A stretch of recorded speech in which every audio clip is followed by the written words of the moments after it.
കുരിശിന്റെ പാതയിൽ നിത്യജീവന്റെ വേദിയിൽ ഞാനും നിൽക്കട്ടെ അല്പനേരം ഏകനായി. കല്ലുകൾ നിറഞ്ഞ വഴി, ഭാരമുള്ള കുരിശ്, ക്ഷീണിച്ച ശരീരം, വിറയ്ക്കുന്ന കാലുകൾ. അവിടുന്ന് മുഖം കുത്തി നിലത്ത് വീഴുന്നു. മുട്ടുകൾ പൊട്ടി രക്തമൊഴുകുന്നു. യൂതന്മാർ അവിടുത്തെ പരിഹസിക്കുന്നു. പട്ടാളക്കാർ അടിക്കുന്നു. ജനക്കൂട്ടം ആർത്തു വിളിക്കുന്നു. അവിടുന്ന് മിണ്ടുന്നില്ല. ഞാൻ സഞ്ചരിക്കുന്ന വഴികളിൽ അവർ എനിക്ക് കെണികൾ വെച്ചു. ഞാൻ വലത്തേക്ക് തിരിഞ്ഞു നോക്കി. എന്നെ അറിയുന്നവർ ആരുമില്ല. ഓടി ഒളിക്കുവാൻ ഇടമില്ല. എന്നെ രക്ഷിക്കുവാൻ ആളുമില്ല. അവിടുന്ന് നമ്മുടെ ഭാരം ചുമക്കുന്നു. നമുക്ക് വേണ്ടി അവിടുന്ന് സഹിച്ചു.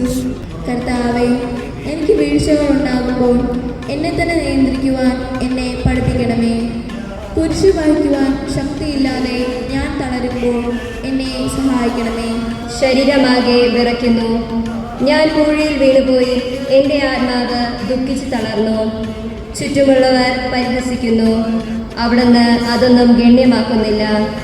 എൻ്റെ പിതാവ് എനിക്ക് തന്ന പാനപാത്രം ഞാൻ കുടിക്കേണ്ടതല്ലയോ? പിതാവിൻ്റെ ഇഷ്ടം നിറവേറ്റാനല്ലാതെ അവിടുന്ന് മറ്റൊന്നും ആഗ്രഹിക്കുന്നില്ല.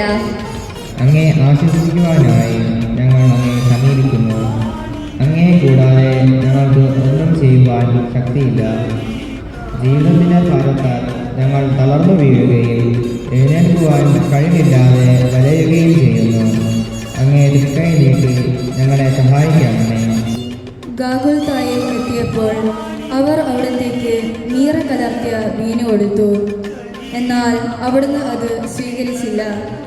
അവിടുത്തെ വസ്ത്രങ്ങൾ 4 ഭാഗിച്ച് ഓരോരുത്തർ ഓരോ ഭാഗം എടുക്കുകയും ചെയ്തു. മേലങ്കി തയ്യൽ കൂടാതെ നെയ്യപ്പെട്ടതായിരുന്നു. അത് ആർക്ക് ലഭിക്കണമെന്ന് ചിട്ടിയിട്ട് തീരുമാനിക്കാം എന്ന് അവർ പരസ്പരം പറഞ്ഞു. എൻ്റെ വസ്ത്രങ്ങൾ അവർ ഭാഗിച്ചെടുത്തു.